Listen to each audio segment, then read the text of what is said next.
Hello students. In this video we are going to talk about a computer architecture, right? Basically let's begin with some information about what computer really is. Here's a fun fact, right? A few hundred years ago, specifically as early as the 17th century, uh, when we say the word computer, it really means somebody who computes. That means someone who actually do calculations. Because before calculators become a thing, not everyone is very good at adding things up and multiplying things. So there's actually a proper job for people to actually work and help people to calculate, right? So again, you're a working calculator, you're called a computer. But of course, today the meaning of computer has changed somewhat. And we are going to study all the different parts and component that makes a computer, right? So hello. So what exactly is a computer? Today, a computer is described as a device that receives and processes data according to the set of instructions and produces the processed data. So there are a few things going on here, right? So you have a device. First, you need to receive some information. So we call that the input, okay? And then some work is done to it, process it, because I have some instructions on what to do with this information. After you process the data, you release the data back to the user, right? So that's output. So this entire process, any device that goes through this process is called a computer, right? So a computer architecture is a description of how a computer is designed and built to function. So we know what a computer does, but in reality, there are many different ways of getting a device to do what a computer is supposed to do. And that's why there's so many different types of computers today. So a computer architecture, we design it in such a way that we know how to get the function out, right? So we design and to build to function, including how the various parts are actually organized and connected. And finally, the other word that you really should know is data. It is a plural, in case you do not know. The singular version of this word is called a datum. Well, I'm not too sure whether I pronounce it the way you're used to, because English speaker from different parts of the world actually pronounce them quite differently. I know I pronounce it as data. Many people pronounce it the same way as me, but I know in certain parts of the world where English is also spoken, they pronounce it as data or something, right? So anyway, these are information that is used in a computer program. So because these are data, right? Of course, today when we talk about computers, most of the computers we are exposed to are electronic, but it's actually not necessary for electricity to be present for something to be considered a computer, right? So based on the information, the definition, if I have a device that does this, it receive information, receive data, process it, and output the data. As long as I could do this with or without electricity, it is still classified as a computer, right? In fact, there are people who actually build computers mechanical. So you have all the gears and pulleys and so on. It's possible. You can search that up, right? But of course, for our purpose right now, we know what a computer is electronically. Now let's go on to the next section. So to begin, we need to look a little bit closer at data, because that's the core element of a computer architecture, right? How data comes in, how it gets processed, how it gets stored, how it gets released. So let's understand how we measure data, right? As you can see on the screen, we want to learn how we perform calculations using all these words such as bit, bytes, kilobits, kibibytes, and so on. What do they all mean?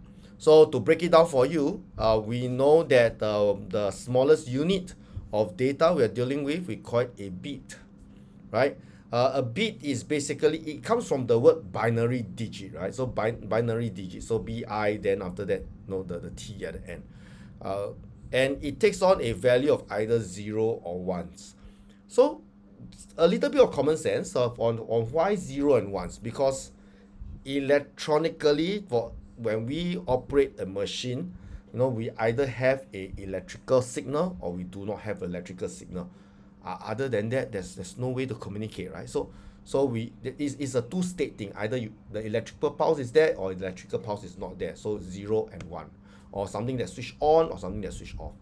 Okay, and of course, if I only have this information, either it is on or it is off, it's not very meaningful. So what happens is a combination of these 0 and 1s, on and off, becomes more useful, because if we can let different combination represent different things, then the device can have some meaning, the information can have some meaning. So one of the basic units that we have, we merge the bits together, and when we are 8 bits, we call it a byte, because you will see why a byte is more useful than a bit, right? So what happens is a bit, understand it by 0 or 1s, and then when we have 8 of them, right, listed together and different combination, so we call that a byte, right? Let's continue. So of course, long time ago, byte is good enough, and then after that, it start to expand, right? So we need more and more data. Today, the amount of data that is being transferred around all the different devices throughout the world is huge amount of information, and we need bigger and larger prefix, sizes of to represent all this data. So it started out with the sort of like the SI unit. We follow things like the kilobyte, megabyte, gigabyte. These are for SI units. So we know that in the SI units, kilo means 1,000, mega means 1,000,000, and so on and so forth, as you can see on the table on the screen. That was used for a long time, right? However, as you can see in the little info box there, right? In the year 1998, we decided to really make things a little bit clearer, because what we used to call kilobytes, we know that it represents 1,000, but when it's applied and used in the context of computers, it cannot be a full 1,000, right? What we have is actually 1,024. Why 1,024? Because considering that the information and the data is either 0 or 1, binary, we cannot get 1,000 perfectly, right? So 2 to the power of 10 actually gives us 1024. So that's 1024 combination when we have 10 bits, and that's how we get the kilobyte. So in order to differentiate them, we start to use the word kibi, right? So kibi in place of kilo to represent the actual 1024 instead of 1,000. So similarly, from mega we come out with mebit, and then giga to gibit, right? So we use bi, bit for binary. So easy to remember. So that's how we actually work it out. Okay, so you can see the table is good for your awareness of how these units of measurement is actually done. So it's good to, if you can remember all these prefix. If not, as you get involved and read more books with regards to computer and computing, I'm sure eventually you will be very well versed with all this vocabulary that we'll be using. Okay, so let's move on to the next section. Okay, in the next section, we are going to look at all the various parts of a computer system.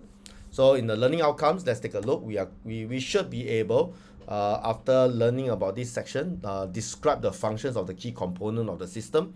So in the system, there are a few key parts, namely the processor, the main memory, and the secondary storage. Okay, we'll discuss the difference shortly. Then we should also be able to describe the function of data and address buses, right? Yeah, buses, the type that you sit and travel from place to place, in reading from and writing to memory. Okay, describe different input and output interfaces, okay, in terms of the typical application, connector, speed, and so on, and describe the use of magnetic, optical, solid state media. Excuse me. For secondary storage. So secondary storage, there are also various types. We should learn to be aware of the different types. So let's break down the vocabulary first. So when we talk about processor, sometimes informally we call it the brain of the computer, but that's not really true. And the entire computer is a electronic brain of sort, right? So the processor is what does the main calculating, right? The main computing. So it processes the data and follow instructions. So when we have a set of instructions, right, the instructions, the part of the computer that carry out these instructions is done by the processor, right? So the processor actually process the data following these instructions. Then we have memory, because you can't process data if we don't know where the data is. So the memory is where the data is actually stored, right? So the memory stores data, and it also stores the instructions, right? So you need to store the instructions somewhere as well. So these are used immediately by the processor. Now the keyword I want you to take note when you are looking at your screen is the word temporarily, right? So memories are actually very dynamic. They have information come in, they use the information. When they don't need it, they release it, so they get new information. So this information don't stays there forever, and that makes them very fast, right? Information in, information out, information in, information out. So this memory is quite different from our human memory. Human memory, we store our memories, means things that I remember for a long time. Quite different in the meaning over here. But then again, our human mind is quite interesting. There are some things we also remember only temporarily, right? So we remember, we work on it, we forget, right? So there are different kinds of memory, kind of think about it, right? So the memory we talk about in a computer architecture is this kind of short-term memory, very fast, right? And then there is this secondary storage. It used to be called primary memory, secondary memory. It used to be, but nowadays we try to make them more distinct so that students don't get confused. So instead of calling it secondary memory, we just call it secondary storage. It's where we actually store information for the long term, right? So if you read the descriptions, it says stores large amount of data that will not be lost when the power supply is interrupted. So things that you store in your hard disk, for example, when you switch off your computer, the information is still there the next time you boot up. But information that is stored in the main memory or the primary memory, when you switch off the computer, it gets reset and it's lost, right? So that's that. Now the next thing is called the data bus. Now you know that just now I mentioned bus is what you sit on and you travel from place to place. So it works the same way in the computer system. No, but you can think of tiny little buses that brings information and data from place to place. So the data bus actually transport data between the memory and the processor, right? So you have information that's in the memory. You have these buses, data buses, bring it into the processor, get works done, and then bring it back. So it's two directional, to and fro, right? It moves in two directions to bring all the information everywhere. And then there's also a separate bus, right? So you have two different color bus lines, right? A separate bus called the address bus. Address bus are quite different. If you read the description, it transport required memory location from the processor to memory, and is unidirectional. So what it does is that if I want to get some data, right, I need to know where to get the data. So I have the address bus to actually release and announce, okay, say that I need this data from this address. Then the data bus can go and collect the data and bring it back to the processor, right? So address buses, one off, right? You don't have to write it twice, right? If I want to send a mail to somebody, I just need to know the destination, the address, right? I don't really need a return address when I just want to send find out the address of a place. So that's the address. One direction, okay, get the location of the data, then it's the data bus that do the rest of the work. And then we have input, right? So when we say input, it is actually data instructions that the computer receives. So you need to look at this from the perspective of the computer. So information coming into the computer is called input. And the opposite is true. Information going out from the computer is output. Don't think of it from the point of view of the user, right? Of course, from the user, I give the computer something, it's like coming out from me, but actually from the computer's perspective, I'm receiving it. So it's from the perspective of the computer. Into the computer, input. Out from the computer, output. Okay, right? So that's that. So some keywords that you should know, right? About the processor. So the processor, right? Sometimes we call it the central processing unit. Right, central processing unit. That is the part of the computer that process the data, follow the instructions, right? And then when the instructions is actually run. You run the program. The word that we use is execute, right? We execute the command, we execute the instruction. So that's the word we use. So when you see these words, you know what it means, right?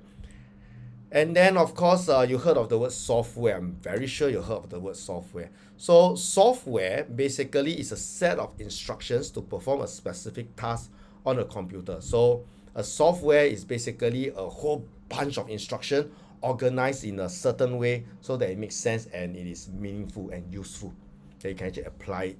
So that's what software really means, right? So of course, this is the basic idea behind the processor. Nowadays, with the computers that we deal with regularly, other than the central processing unit, there is actually another processing unit, and that's called the graphics processing unit. So this is something actually quite new, only in the past few years at the time of this recording. Older computers will not need or have this because graphics demand is getting heavier and heavier with modern softwares.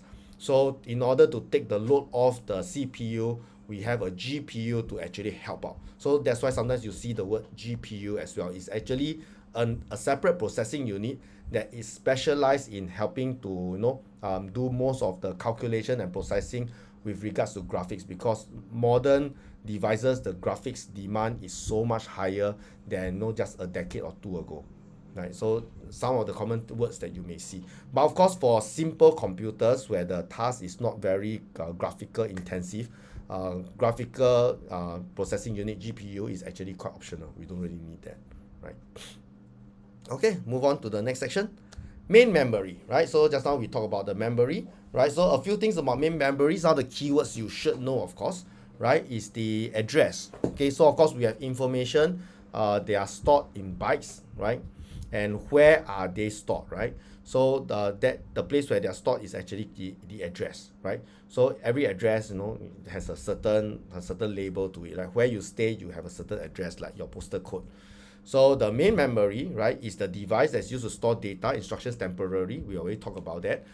And usually in our conversation about computer, we call this RAM, right? So sometimes you go to a computer shop, you say, how many RAM?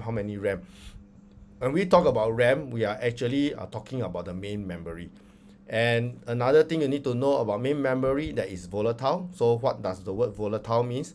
It means that the information, the data that's in this RAM or main memory is lost when we switch off the device, right? Power supply is interrupted. But other than RAM, as you can see, there's actually another type that is quite common.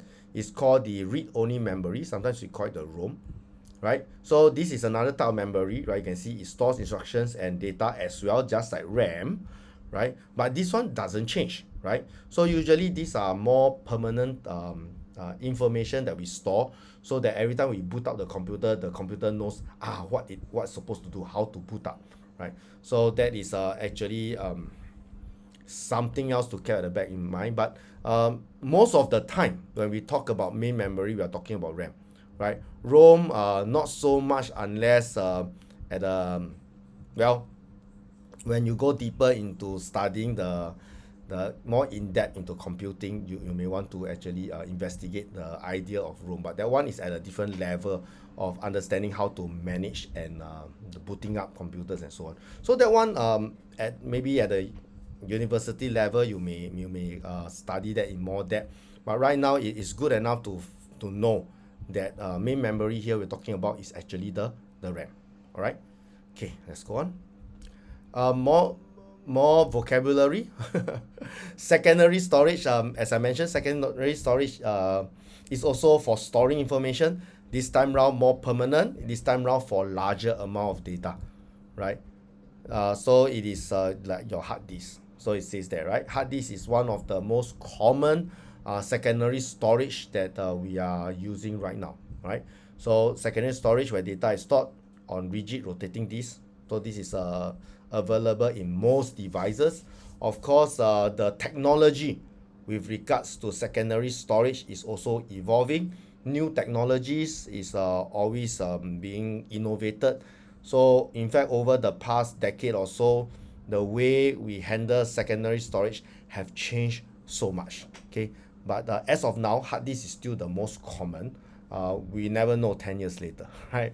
But anything that is stored on a long-term basis, that is stored there even when you shut down the computer, we actually classify them as secondary storage. Good. Okay, let's go. So as you can see, there are actually many consideration, many different types of secondary storage, right? So earlier we mentioned hard disk is the most common at this point of time, but there are a lot of others. Okay, just looking at the diagram on your screen, you can see there is what do you call that? Data bank. You have your floppy disk. I'm not too sure how many of you actually aware of floppy disk. You have your disk, your CD or your DVD and so on. You have your all the memory cards. You have your thumb drives. You have your flash disk. You have all kinds, right? Even cloud storage can be considered as a form of a secondary storage as well. So what happens is some of the things when we want to choose to store information, store data, we think about all these factors, right? What is the capacity? Do I want to store a lot of things, right? So if I have things that is in terabytes, I mean, it's realistically not useful to store it on a thumb drive, right? Of course, some thumb drives have big capacity, but it cannot compare to the hard disk, right? The speed, some devices, right, are much faster than others. Portability, thumb drives, you can bring them around very easily. So memory card also very easy. Hard disk not so easy, right? Durability, can it last? Because wear and tear, things get damaged. And of course, how much it costs, right? So a solid state storage right now is more durable, but it is more costly. So you have see all these trade-off that you need to consider. Okay, so some of the common types we have right now today. Okay, just to give you a good idea, there are three main category right now, three technology that we use. More may be discovered in the future, we don't know, but at this point of time, three main category. They are magnetic, optical, as well as solid state. So what are they, right? So magnetic, okay, if you read the description, it is data stored on a magnetic material that can be read or written by a magnetic head, so such as your hard disk or your magnetic tape. Why magnets, right? So because magnets, you have the north pole, you have your south, you have your north, and you have your south, right? So the north charges, south charges. So it's a bit binary, so it's useful. Okay, there's a good correlation. So people harvest that technology long time ago and actually made hard disk and magnetic tape. So are they durable? Well, they are vulnerable to magnetic field, which is why you don't bring a very strong magnet and just rub it on your hard disk. It's not a good idea. Heat, right? Too hot, it can get burned. All right. Impact, you don't hit and smash it hard. It is bad. And then of course, over time, wear and tear, it does deteriorate. Portability, it is also heavy, bulkier, not so easy to transport around. But when it comes to storage capacity, though, it can store a lot of information, right? So it can store up to terabytes of data, okay? And it's cheaper, right? It's cheapest, right now. So for budget conscious storage, things that you store and you don't really handle them very roughly, actually magnetic storage is fine. And of course, it's actually slower than solid state media. So these are the trade-off. The next type is optical. Optical actually make use of light technology, whether there's light or no light, right? Bright or dark. So the data is actually stored in very small pits or indentation, right? So when you have a hole, it is dark. When you don't have a hole, it's light.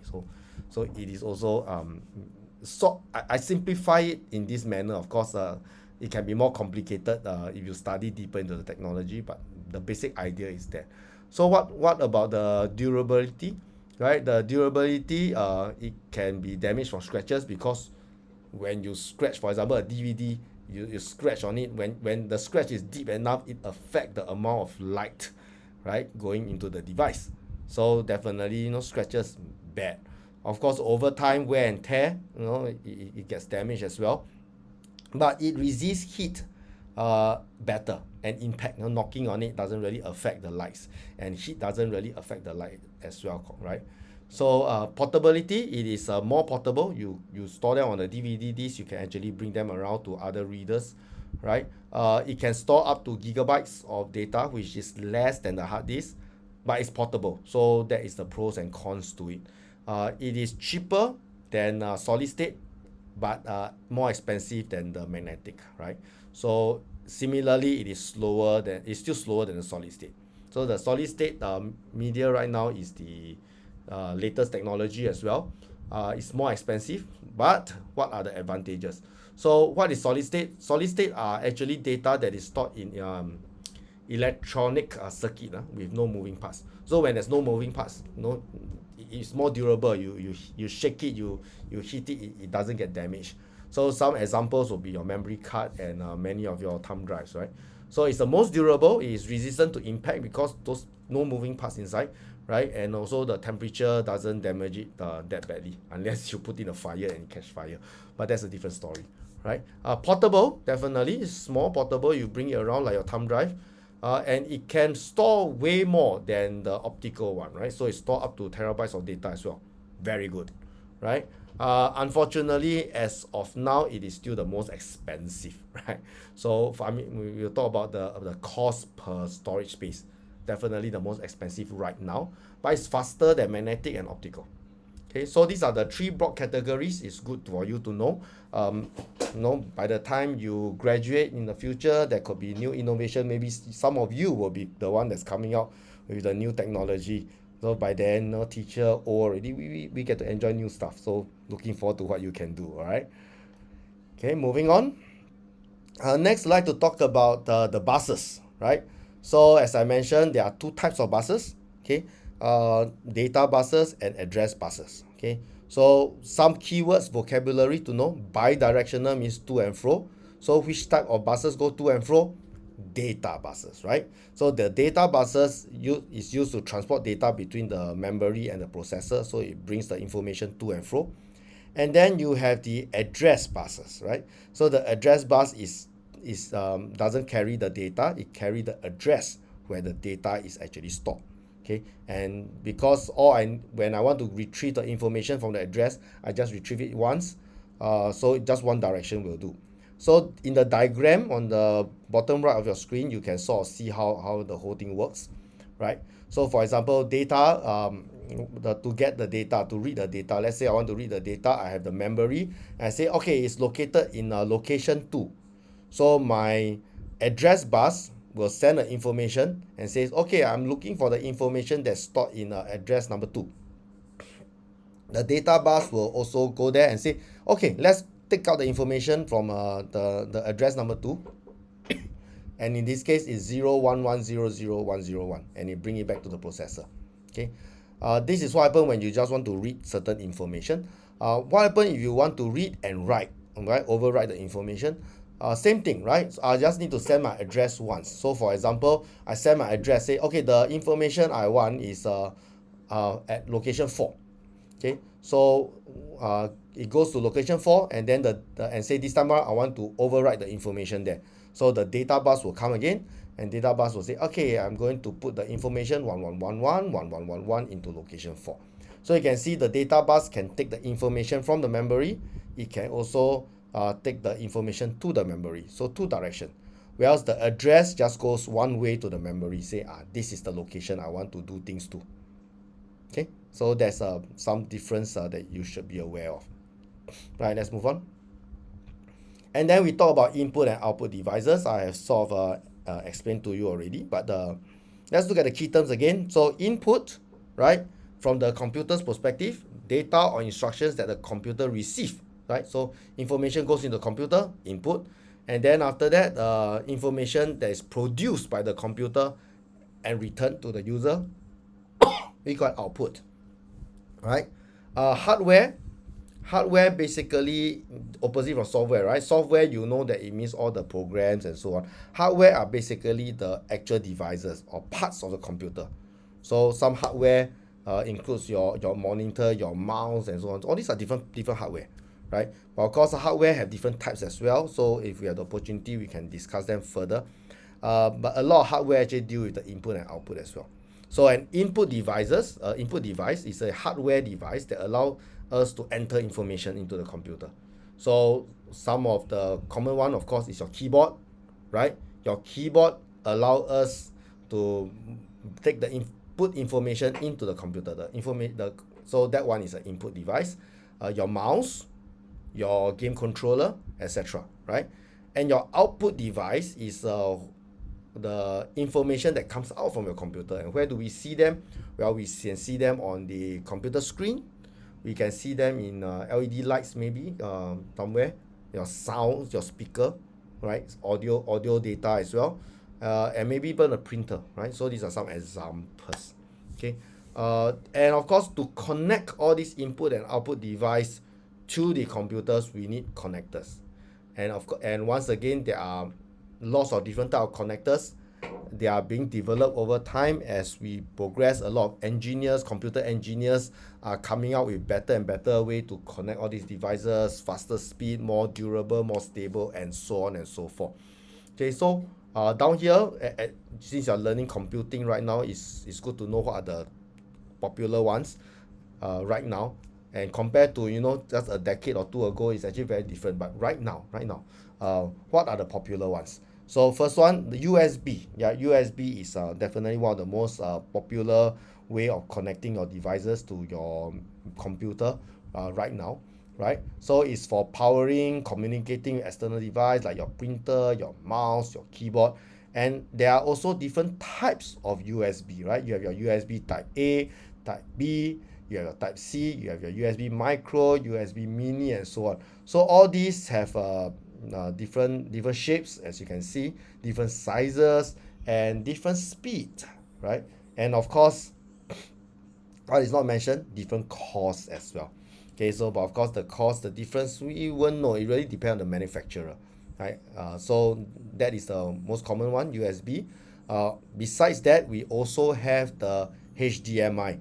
So if you are a student in class, I think you will not be unfamiliar with this. HDMI is one of the most common one that we use to connect our device to the projector, right? So you can see HDMI stands for high definition multimedia interface. It is very useful for transferring audio video data, and that's why it's good for projectors, right? And monitors as well. So again, there's the HDMI standard, you have your mini, you have a micro, as well as various speeds, right, for the different types. Okay, and then of course you have other types. Another common one some of you may be familiar with is the PCI, right? So PCI stands for Peripheral Component Interconnect Express, right? So what it does is for connecting all your cards. Sometimes you have extra cards that you can connect to your motherboard for various purposes, right? So you have your PCI, different sizes as well, right? So all these are, so if you have a desktop computer, or you have actually, I'm not too sure you want to open up your laptop, right? But your desktop, you just open up the tower, the box, you will see some of these connectors as well. Okay, right. Oops. Is that all? Hey, guess what? We have reached the end of the lecture for this chapter. So with this, I hope you learned something about the computer architecture. So there will be some questions and practice for you. Try them out to test your own understanding and how much you can remember from this video lecture. All right. So with that, wish you have a nice day. Bye.